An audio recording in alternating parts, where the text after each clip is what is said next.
Here's your heads up to this 5-minute quickie. It's all about, why do we ask ourselves, why do I feel this way?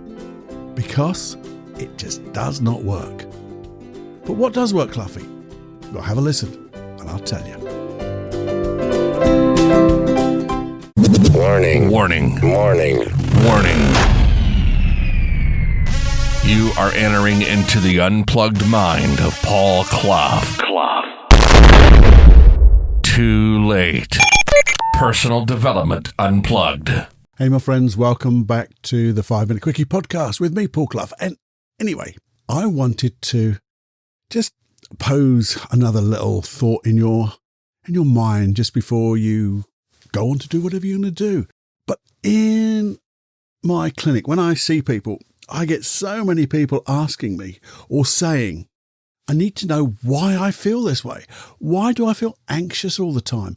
Why do I feel so stressed or so guilty? Why? Because if I just find out why I feel this way, it will disappear. And do you know what my answer to that is? No, it won't.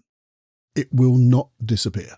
Just because you know why. I mean, if you think about it, why do I feel so scared? Well, because you keep making pictures in your mind. Something frightened you, and you keep making pictures in your mind that scare the heebie-jeebies out of you, even worse than it possibly could be. We know why. Now, if we looked even deeper, there'll be a positive intention to stop you getting into harm, to keep you safe. But just knowing that intellectually, knowing it consciously, how much of a difference does that make? Oh, well, that makes it so much better, Paul. Now I know that I'm making these pictures, scaring the life out of me, and I won't do it again. No, it's not going to happen. It's not going to happen. Even if you go, why do I feel so guilty? Well, just think back. What are you guilty about? Well, it was that thing I did yesterday, a week ago. Well, actually, no, it's not. You see, the thing you felt guilty about has an amount of guilt with it, and it may be appropriate. I don't think it always is, but it could be an appropriate amount of guilt just to remember it. But what we tend to do is, if we haven't dealt with guilt, the emotion, the negative emotion of guilt in our lives, and the past events, the other events that we're guilty about, what happens is, like a snowball, it gets bigger because we keep dumping all the unresolved guilt onto the next blooming event. So just knowing it was the one before that, you're wrong anyway, and just knowing, I feel so guilty about that. Well, so what? Now you know what event it was. Doesn't happen, does it? Why doesn't it happen? Because we don't learn.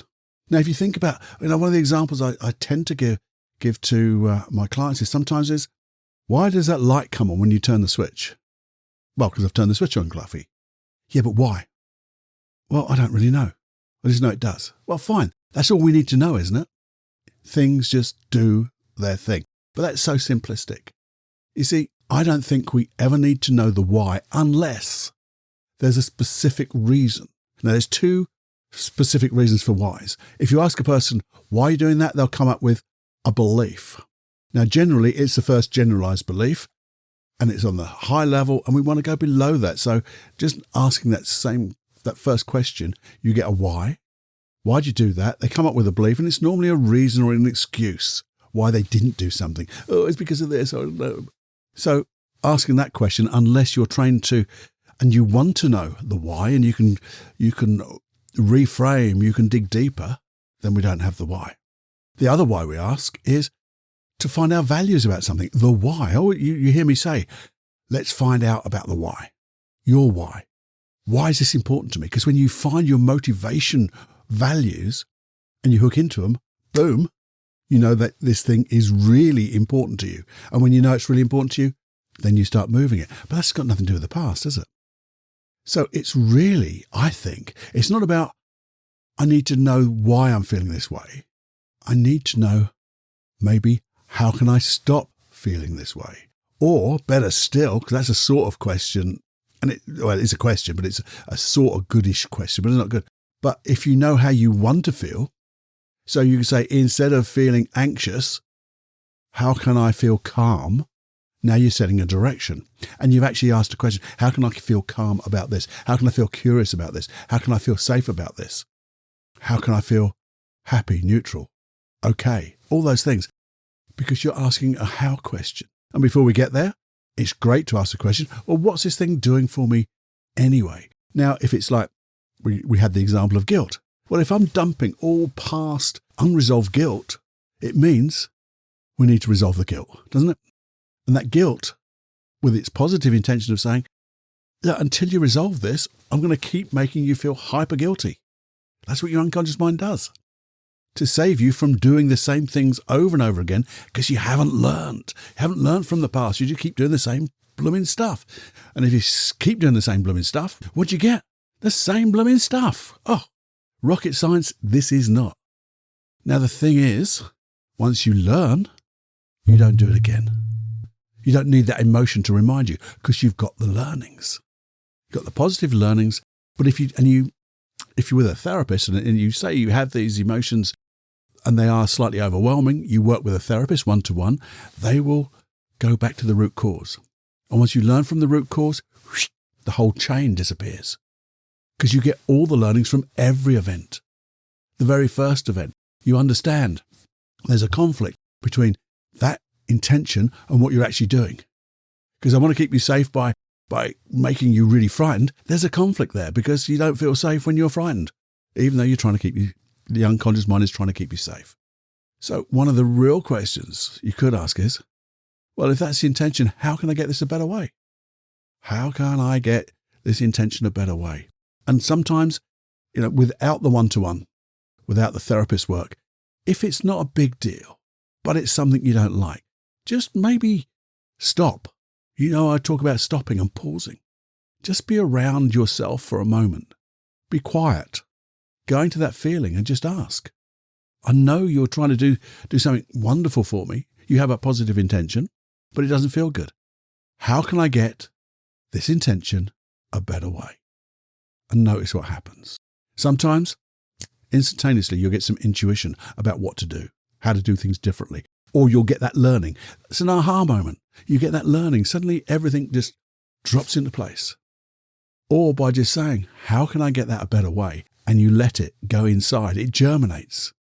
Your unconscious mind goes away and goes, what an interesting question. You've been asking this crazy question about why. And I keep giving you every reason why you keep doing it. I give you all those false memories and old memories. But now you've asked a better question by asking, how can I get what I'm trying to help you with a better way? Let me go and find out. Let's go and find out a better way. And that's what happens. You suddenly find, well, not necessarily suddenly, you find when you look back over, say, a week, things have changed gradually because of that evolution, as it were, in your behaviors. You suddenly find out that you're doing things differently. Or you think back and go, do you know what? I haven't felt that guilty. In fact, I don't feel that guilty at all now. Or I feel so less anxious. In fact, I give my clients something to do before they come and see me. And they often say, did you hypnotize me, Paul, when I had your consultation? Because between then and now, I feel different. The issue seems to have begun to die down. I don't get it so much. And yeah, there's a little bit of hypnosis in my consultations, but only the way I get people to think about things differently, but I get them to think about things completely different between that consultation and seeing me for the session. And it's literally just getting their unconscious mind to realize there's a conflict going on. What's a better way? And when you start thinking about what you want, what happens? Remember that saying I said before? What you think about, you get, whether you want it or not. Well, if you're thinking about, why am I so stressed? Oh, why am I so guilty? You're thinking about stress. You're thinking about guilt. You're thinking about fear or whatever that issue is. And what happens, the more you think about it, the more you get. Well, if you start thinking about how you want to feel, guess what? The more you think about, that's what you get, whether you like it or not. Well, if you like it, even better still, especially when you're adding to it, how can I get this a better way? There you go. Something to think about. It's going to set things going for 1 or 2 episodes to come. Certainly the next one is going to be different. And I'm hoping to start to get a few narrations going. When I say narrations, getting some of the podcasts on in the written form as well. And therefore you could listen to it and you can also read it. There you go. Some people like reading and it's all coming back to those passages. I don't know. That's what I'm going to try to do for you, because that's what I do. Try to do things for you. And it helps me, I know. Anyway, until the next time, do just have a think. Don't ask the why. Ask the, what are you doing for me? And how can I get it in a better way? And just be quiet. Settle in with yourself. Just settle down for a spell. And just notice what happens. In fact, you can just sit down for a change. Yeah, just sit down for a change. Because change works. Have more fun than you can stand, my friend, and I'll see you at the next, or you'll hear from me in the next episode. Okay, bye-bye. Well, I hope you enjoyed that podcast, because this is me, Paul Clough from Personal Development Unplugged, where I'm just trying to deconstruct, as they call it, deconstruct the complicated, so we can make life easy and richer. So our return on the effort and investment that we put in is magnificent. And you can have fun doing it. That's the main thing. Have fun and getting better each time. So if you enjoyed this episode or any other episode, very first thing I'd love you to do would be to pay it forward and share it with anybody and everybody you know. Wouldn't it be fun if you just sent it to everyone you knew? That would be fun, because that's the way of this integrated field of learning where we just share everything we know. Someone will get the golden nuggets. They will, and their life will change, and you'll be the cause of their life changing. That would be awesome. Secondly, if you could just subscribe, because subscribe buttons do help. They help you to get the episodes on your platform of choice when they come out. No problems. You have to think about it. Off they come, ping, you get it. That would be awesome, because that helps with just the rankings in all those platforms. But also, if you ever get a chance, maybe just a little review. Hopefully it would be a 5-star review if you're putting a review up. But a nice review would be good. Again, that helps the ratings, which means if people get to see it because it's been rated better, it means they've got a chance to take the little golden nuggets that you would have shown and shared, and they get to get better too. And in all of that, we're doing 2 wonderful things. One is we're doing things that are good for you, they're good for others, and good for little old planet Earth. And secondly, we're leaving everybody and everything in a better place than when we first met them. And that includes little old planet Earth. Okay? Anyway, until next time, enjoy every heartbeat. Bye-bye.